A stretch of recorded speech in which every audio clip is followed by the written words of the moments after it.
ظاہر سی بات ہے وہ لوگ بچوں کو پکڑتے ہیں اور وہ کہتے ہیں کہ ہمیں شبہ ہے کہ جو ہے اعضاء کی تجارت کرنے کے لیے لے جا رہے ہیں، آرگنز کا بیوپار کی ایک شناخت ہو، اس کی خدمات ہو اور لوگوں کو یہ پتا چلے کہ یہ کام کر رہا ہے، بنا رہا ہے طلبہ کو، تو طلبہ بھیجیں گے۔ ادارے والے ان کے ساتھ معاہدہ کرتے، 10 بچے لاؤ ہم اتنا پیسہ دے دیں گے۔ اب یہ مختلف صوبوں سے، بہار سے، اڑیسہ سے، بنگال سے، آسام سے، ان علاقوں سے 12، 15، 20 بچوں کو ایک ساتھ لے آتے ہیں۔ یہ لوگ کیا کرتے ہیں، غربت زدہ جو علاقے ہیں وہاں سے طلباء کو بلوانے کا کام کرتے ہیں۔ ایک راکٹ ہے بنگلور شہر میں۔ بسم اللہ الرحمن الرحیم۔ آج کی ہماری یہ نشست مختلف صحافیوں کے ساتھ اور سوشل میڈیا کے ساتھ، ہماری مختلف تنظیموں کے ذمہ داروں کے ساتھ، تنویر بھائی، توصیف بھائی، جمیل بھائی، ان حضرات کے ساتھ ایک خاص موضوع پر یہ آج کی یہ پریس میٹ ہے، وہ یہ ہے کہ دینی مدارس جو ہے یہ ملت کے لیے ریڑھ کی ہڈی کی حیثیت رکھتے ہیں۔ اس کے بغیر مذہب کا وجود نہیں، مذہب کا تحفظ نہیں، مذہب کی بقا نہیں۔ مذہب کا تحفظ اور اس کی بقا جو ہے وہ دینی مدارس سے قائم ہے، بہت بڑا ذریعہ دینی مدارس۔ لہذا دینی مدارس میں کوئی بھید بھاؤ بھی نہیں ہونا چاہیے۔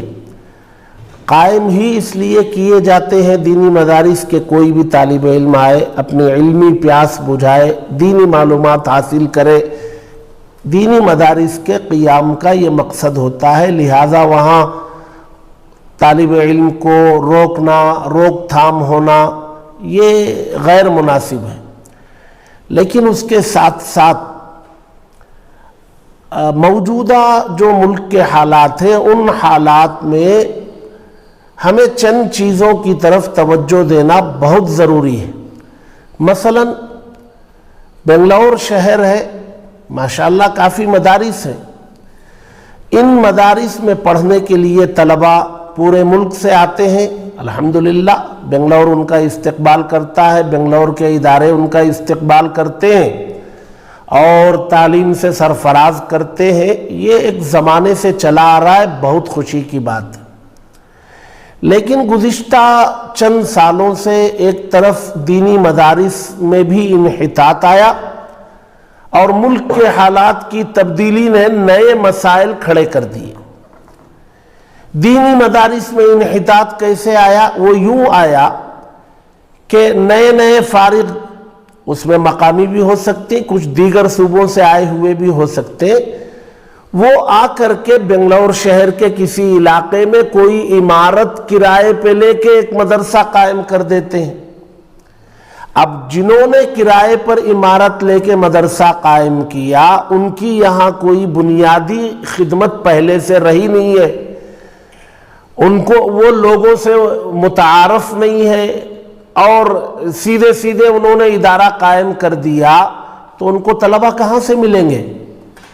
بھئی آدمی کی ایک شناخت ہو، اس کی خدمات ہو اور لوگوں کو یہ پتا چلے کہ یہ کام کر رہا ہے، بنا رہا ہے طلبہ کو، تو طلبہ بھیجیں گے۔ اب کہیں سے آئے ایک ادارہ عمارت کرائے پہ لے لی اور مدرسہ قائم کر دیا، طلبہ انہیں ملتے نہیں، تو وہ کیا کرتے ہیں کہ چند طلبہ کو ادھر ادھر سے اکٹھا کرتے، 2، 4، 5 مدرسہ شروع کرتے ہیں۔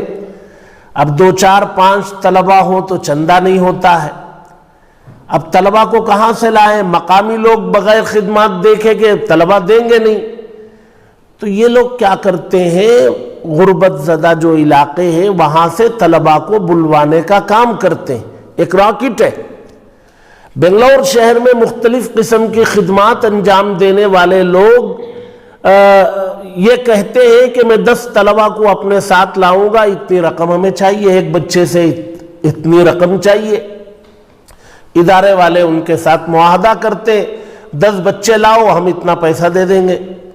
اب یہ مختلف صوبوں سے، بہار سے، اڑیسہ سے، بنگال سے، آسام سے ان علاقوں سے 12, 15, 20 بچوں کو ایک ساتھ لے آتے.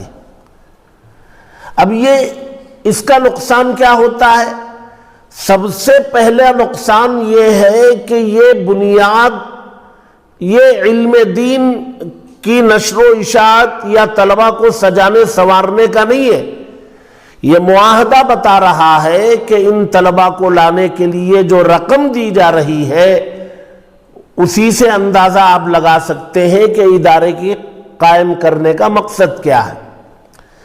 اب یہ لانے والے طلبہ کو جو ہے وہ آپ ایجنٹ کہیں, بروکر کہیں یا جو بھی کہیں, طلبہ کو لانے والے یہ صاحب مختلف علاقوں سے اپنے علاقوں سے بچوں کو اکٹھا کر کے لاتے ہیں.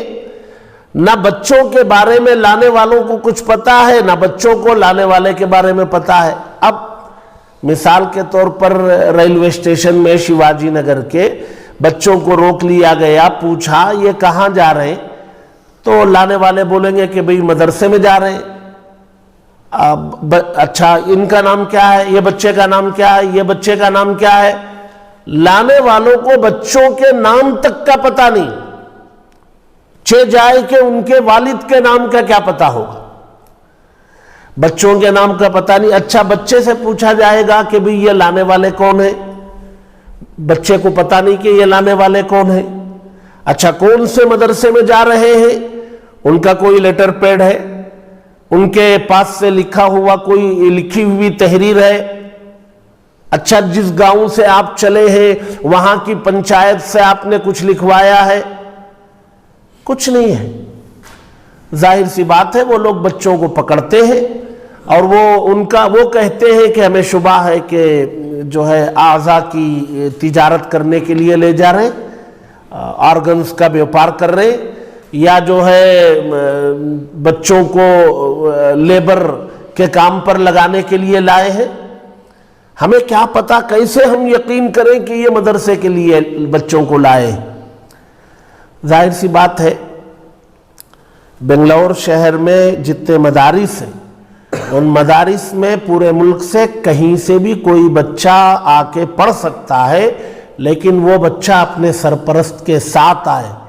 ادارے والے اگر یہ جو ہے شرط لگا دیں, مثلا اب ماربلز کی دکان ہے جگنی روڈ میں بہت ساری, اب وہاں لیبر بہت سارے مسلمان ہیں, اب وہاں لیبر کا کام کرنے والا کوئی اپنے سالے کو لے آتا ہے, لے آؤ بھائی, وہ ساتھ میں لائے گا اور اپنے سالے کو داخل کرے گا. کسی مسجد میں کوئی مؤذن ہے وہ اپنے بچے کو لے آئیں گے, لاؤ بھائی, ان کا سرپرست بنگلور میں موجود ہے. اس میں مسئلہ نہیں ہوگا. مسئلہ ہو رہا ہے ایجنٹ گری میں, جو بلک میں لے آتے ہیں 12-15 بچے. اچھا یہ 12-15 بچے لانے پر مجبور اس لیے ہیں کہ اداروں کو بچے نہیں ملتے. اچھا اداروں کو بچے اس لیے نہیں ملتے کہ وہ جو ادارے چلانے والے ہیں نہ ان کا کوئی تعارف ہے نہ ان کی کوئی خدمات ہے. بھئی ایک محلہ ہے, اس میں ایک مسجد ہے, مسجد میں مکتب سے کام شروع کیا جائے, مسجد کی کمیٹی اس کی نگران ہو, وہ مکتب بڑھتے بڑھتے شعبہ حفظ ہو, پھر شعبہ عالمیت ہو, تو آپ کی خدمات علاقے میں ہوگی, آپ کو محلے کے بچے ملیں گے. تو یہ اصل ہماری کمزوری ہے کہ یہ جو بلک میں بچے منگوائے جاتے ہیں ایجنٹ اور بروکر کے تھرو, اس سے جو ہے ادارے بدنام ہو رہے اور طلبہ کی شبیہ خراب ہو رہی ہے. اس سال بھی رمضان کے بعد Shivaji Nagar railway station, Majestic railway station, Byappanahalli railway station, K R Puram railway station, بہت سارے بچے پکڑے گئے. اور پھر جو ہے مختلف تنظیموں کے ذمہ داروں نے, نوجوانوں نے ان میں خدمات کی. توصیف بھائی نے بھی خدمات کی. بسم اللہ نگر میں ایک جناب شرف الدین صاحب ہیں, انہوں نے اس میں بہت خدمات انجام دی. ٹینگ گارڈن میں انصر بھائی ہیں, انہوں نے کام کیا. کے آر پورم میں ایک نوجوان ہے, نام ذہن میں نہیں, انہوں نے اس میں کام کیا. تو یہ سب پریشان ہیں, اور وہ جب تک والدین نہیں آتے بچوں کو چھوڑتے نہیں, کہیں لے جا کے رکھتے ہیں. اب وہاں کا نظام مشترکہ ہے, صبح سے لے کر کے رات تک بچوں کو اپنے نظام، ان کے نظام کے تحت چلنا پڑتا ہے. صبح اٹھتے ہی ان کا جو پریئر ہے وہ پریئر میں شامل ہونا پڑتا ہے. بہت سارے مسائل ہیں. ان مسائل کو دیکھتے ہوئے وہ مدارس جو کرائے کی عمارتوں میں قائم ہیں، ان مدارس پر سماج کو غور کرنا ہے. وہ کیوں کرائے کی عمارتوں میں قائم ہے؟ اس کے قریب میں کوئی مسجد نہیں ہے، مسجد میں مدرسہ نہیں چل سکتا ہے. تو بالخصوص کرائے کی عمارتوں میں چلنے والے مدارس وہ اس میں زیادہ ملوث ہیں. ان کو طلبہ ملتے نہیں، ان کی وجہ سے مدارس، دینی مدارس کی شبیہ خراب ہو رہی ہے. اور یہ ایسا مرض ہے کہ اس مرض کو جب تک سماج نہیں کھڑا ہوگا اور کھڑے ہو کر کے اس پر روک نہیں لگائے گا، روک نہیں لگے گی. اچھا، پورا سماج کھڑے ہونے کی ضرورت نہیں. ہر مسجد والے یہ طے کریں کہ ہماری مسجد کے دائرے میں اگر کوئی ادارہ شروع کیا جائے گا تو ہم اسے بلا کے تحقیق کریں گے، آپ کہاں کے، یہاں ادارہ کیوں شروع کر رہے ہیں، آپ ادارے کے سرپرست آپ کے کون ہیں، آپ کی تعلیم کیا ہے، آپ کے پاس طلبہ کہاں سے ملیں گے، اور آپ کے آمدنی کے ذرائع کیا ہیں. جب قریب کی مسجد والے بلا کر پوچھنا شروع کر دیں گے، مواخذہ شروع کر دیں گے اور وہ نگرانی کرنے لگیں گے تو بہت حد تک جو ہے اس میں کمی آ سکتی ہے. باقی دینی مدارس سے پورے ملک کے کونے کونے سے طلبہ آئیں، اپنے سرپرستوں کے ساتھ آئیں، والد کے ساتھ، ماموں کے ساتھ، چچا کے ساتھ، خالو کے ساتھ، کسی کے ساتھ آئیں اور مدارس میں داخلہ لیں، پڑھیں. یہ بہت ضروری بات تھی جو ملت تک پہنچانی تھی.